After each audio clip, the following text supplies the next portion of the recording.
च्या भागामध्ये आपण पाहणार आहोत की आता आशू देवळात गेलेली असते. समोरच आता गौतम उभा असतो. गौतम आता तिला पाहतो. तो म्हणत असतो की आशू, मला माझ्या प्रश्नांची उत्तरं हवी आहेत. आशू म्हणत असते की असं काहीसुद्धा नाही आहे.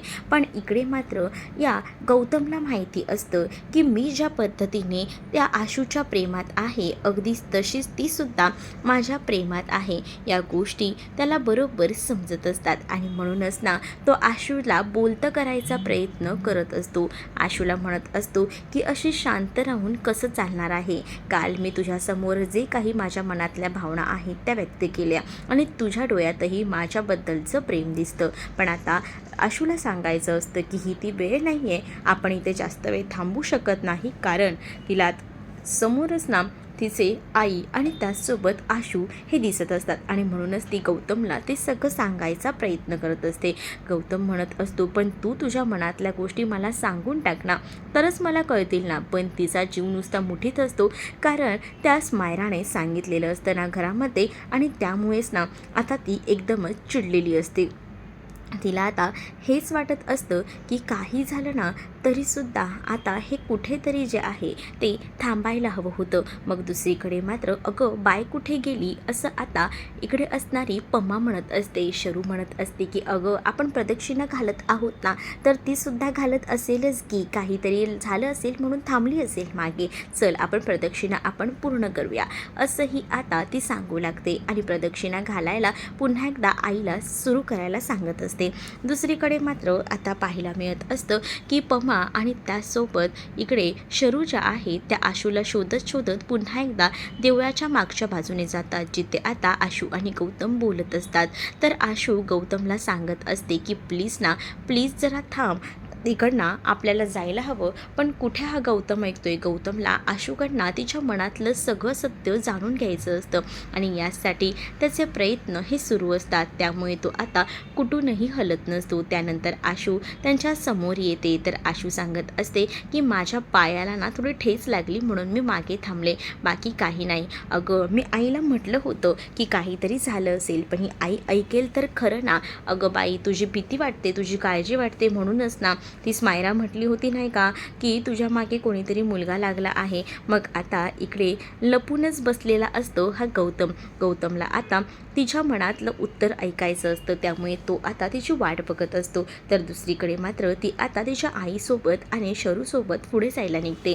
पण आता तिचं मन मात्र त्याच्यासाठी झुरत होतं हे स्पष्ट दिसत होतं. म्हणजेच जेव्हा आता तो तिच्या मागे होता तेव्हा ती सारखी मागे वळून वळून पाहत होती की तो आहे ना, तो गेलाय का, हे तिचं मन नुसतं तिला खात होतं आणि त्यामुळेच ना ती सारखी त्याच्या शोधात होती. त्यामुळेच ना आता गौतमला समजून गेलेलं असतं, गौतमला कळलेलं असतं की या सगळ्याच्याच मागे ना काही झालं तरीसुद्धा ही आहे, म्हणजे ही माझ्यावर प्रेम करते, म्हणूनच तर ती सारखी मागे बघते.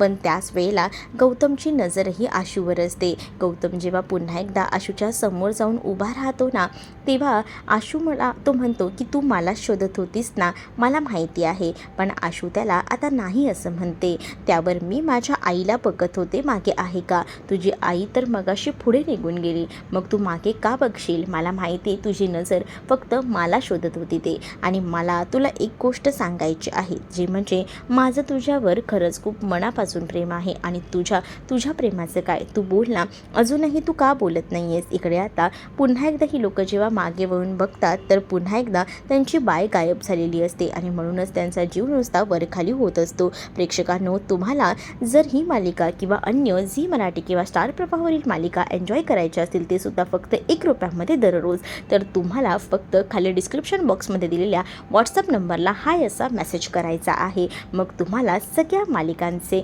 अपडेट्स जे आहेत ते मिळतील, म्हणजे एकदम लाईव्ह मालिका पाहायला मिळतील. तर आता इकडे आशू जी आहे ती मात्र या गौतमला सांगायचा प्रयत्न करत असते की आपली बरोबरी जी आहे ती कधीच होऊ शकत नाही. पण इथे गौतम कुठे ऐकायला तयार आहे. गौतमला पैसा प्रॉपर्टी काहीच महत्त्वाचं नसतं, त्याला फक्त त्याचं प्रेम महत्त्वाचं असतं आणि तो अगदी पोट तिडकीने तिच्याकडे विनंती करत तिच्याशी बोलायचा प्रयत्न करतो. आता सारखं आशूच्या आणि गौतमच्या मध्येच ना या शर्वरी आणि त्याचसोबत पमा येत असतात. म्हणूनच आता त्याने ना तिला बाजूलाच एका रिक्षाजवळ नेलेलं असतं. रिक्षाच्या पाठीमागे जाऊन दोघंही जण बोलत असतात आणि त्याच वेळेला ना अचानकपणे आशूचा फोन वाजतो आणि आशूला फोन आल्यामुळेच ना आशू जो आहे तो आता बाजूला फोनवर बोलण्यासाठी जातो. दुसरा तिसरा कोणाचाच फोन आलेला नसतो, तर तो स्मायराचा फोन असतो. इकडे मात्र आता ती त्या रिक्षाच्याच मागे लपून बसलेली असते. पण आता जो गौतम असतो त्या रिक्षाच्या थोडा पुढे येतो आणि तो स्मायरासोबत बोलत असतो.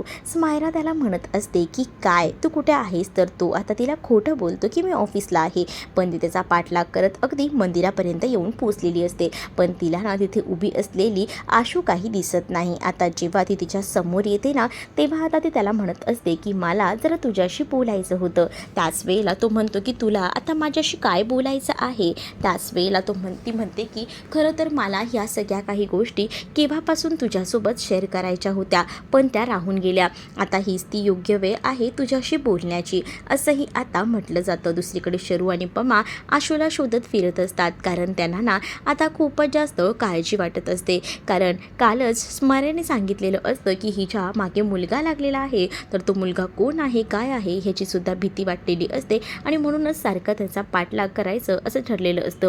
इकडे मात्र आता स्मायरा ज्या आहे ती बोलत असतानाच लक्ष इकडे तिकडे नसतं, पण तिला आता आपल्या प्रेमाची कबुली द्यायची असते आणि त्यासाठी ना ती आता गौतमला म्हणत असते की गौतम खरं तर ना मला तुझ्यासोबत जरा काहीसं बोलायचं होतं, पण मी तुला माझ्या मनातलं सगळं काही सांगणार होते, पण आताच ती योग्य वेळ आहे असं मला वाटतंय. आणि ती आता त्याला आपल्या प्रेमाची कबुली देते. म्हणजेच तिने जे काही मनात आहे, जे प्रेम आहे, त्या प्रेमाबद्दलच ती आता सांगू लागते. आणि जेव्हा ती आपल्या प्रेमाची कबुली देते ना तेव्हा मात्र आता इकडे खूप मोठा धक्का जो काही आहे तो खरं तर इकडे असणाऱ्या आसावरीला बसत असतो. पण डायरेक्टच गौतमने तिला आपल्या प्रेमामध्ये तू पडू नकोस, माझं तुझ्यावर प्रेम नाही या सरळ सोप्या भाषेत सांगून टाकलेलं असतं. आणि जेव्हा सरळ सोप्या भाषेत तो हे सगळं काही सांगून टाकतो ना तेव्हा मात्र आता इकडे ती म्हणत असते की तू मला असं का बोलतोय, पण त्याने ते स्पष्ट केलेलं असतं की माझं तुझ्यावर नाही तर दुसऱ्या मुलीवर प्रेम आहे.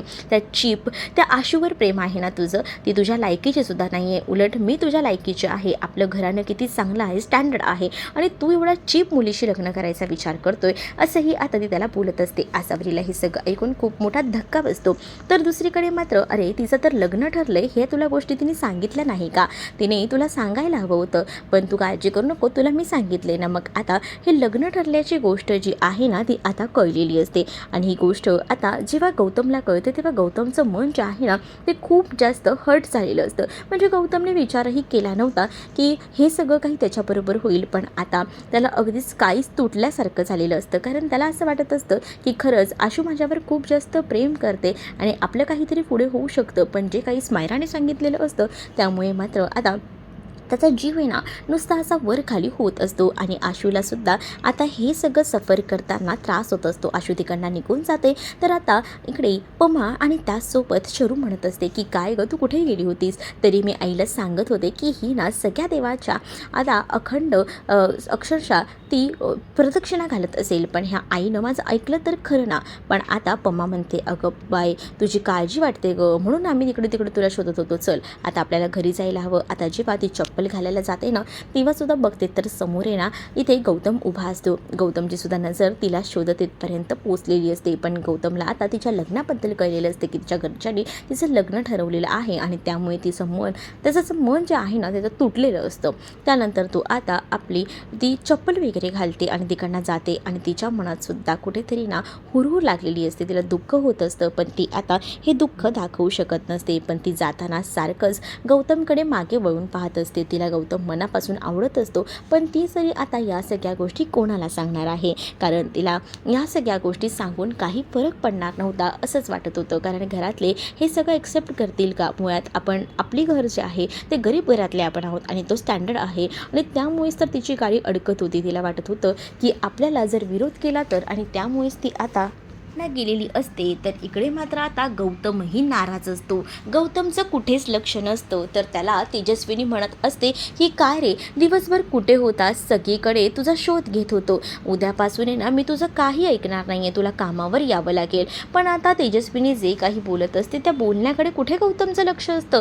गौतम आता मनातून तुटलेला असतो. जेवण वगैरे काहीच गोड लागणार नसतं आणि त्यामुळे तो काहीच बोलत नाही आणि तो निघून जातो. तर तेजस्विनी जयला म्हणत असते की ह्याला झाले तरी काय, हा असा का वागतोय यार? काही प्रॉब्लेम तर झाला नसेल ना? उद्यापासून आहे ना मी ह्याचं ऐकणार नाही. उद्या मी ह्याला खेचतच ना ऑफिसला घेऊन जाणार आहे. अरे इकडे तर लग्न करायचं म्हणतो आणि गुडघ्याला बाशिंग बांधून तयार असतो, पण आता घरात काम करेल ऑफिसमध्ये तर काही बायकोला जेवण खाऊ घालेल ना? असा कसा रे हा काही प्रेमात वगैरे तर पडलेला नाही आहे ना? काही प्रॉब्लेम तर नसेल ना?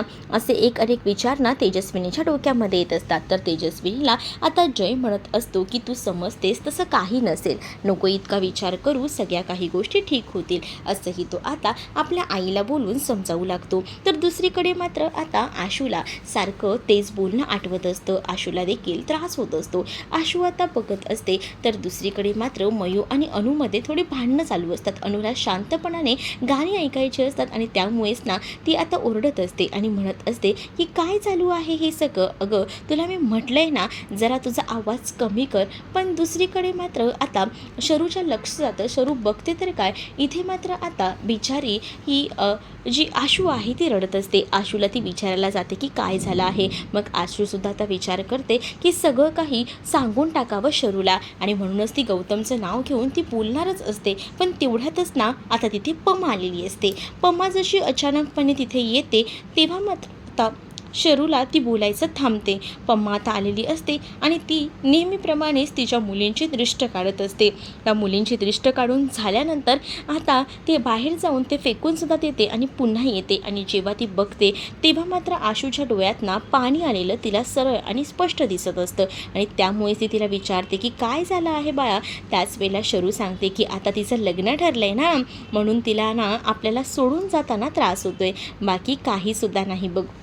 असं बोलून आता पमा आशूबद्दल असं काहीसं सांगते. पण तिच्या मनात काय होतंय हे फक्त आणि फक्त आशूला माहिती होतं. ती कोणासोबत सांगूही शकत नसते आणि त्या गौतम नावामध्ये इतकं कन्फ्युजन झालेलं असतं की या लोकांना असं वाटत असतं की तिला उद्या जो मुलगा बघायला येणार आहे त्याचं नावही गौतम असतं आणि शरूचा तो गैरसमज होतो की ते आता गौतमबद्दल बोलत आहे. त्या गौतमबद्दल ही बोलते. या गोष्टी जेव्हा आता तिच्या समजतात, लक्षात येतात, त्यामुळेच ती थोडीशी आता बिथरलेली असते आणि त्यामुळेच ती आता विचार करत असते की नक्कीच आहे ना ताईला याबद्दलच बोलायचं असणार आहे. पण आता पमा त्या दोघींनाही सहारा देते आणि म्हणत असते की काळजी करू नका, तुमची लग्न झाली तरी मी तुमच्या पाठीशी कायम असेनच. इकडे आता पमा गेलेली असते. त्यांना सगळ्यांना सांगते की चला आता झोपा. त्याच वेळेला आता शरू जी आहे ती सुद्धा आशूला म्हणत असते की काळजी करू नका, सगळं काही नीट होईल. पण आशूच्या मनात तो गौतम फिरत होता ज्या गौतमला आज तिनं नाराज केलेलं होतं. दुसरीकडे आता गौतमच्या मनात सुद्धा आशू होती, पण आता ती त्याला भेटणार नाही आहे हे कुठेतरी मोठं दुःख जे होतं ते त्याला वाटत होतं. तो आता तिच्याशी बोलला सुद्धा नव्हता, कारण स्मायलाकडनं कळलेलं होतं आशूचं लग्न ठरलेलं आहे म्हणून आणि त्यामुळेच ना त्याला त्रास होत होता. बिचारा रूममध्ये बसून खूप जास्त रडत होता आणि जय त्याच्याशी बोलायला आला ना तेव्हा आता त्याला जाऊन कळलेलं होतं की इथे काहीतरी बिनसलं आहे, पण काय बिनसलं आहे हे कळत नव्हतं. तर पुढील भागामध्ये आपल्याला पाहायला मिळतं इथे शरू आणि त्यासोबत जयची पुन्हा एकदा भेट झालेली असते. जयची गाडी मध्येच बिघडलेली असते म्हणून तो रिक्षा करतो आणि नेमकं दोघंही जण एकाच रिक्षामध्ये पुन्हा एकदा भेटलेले असतात.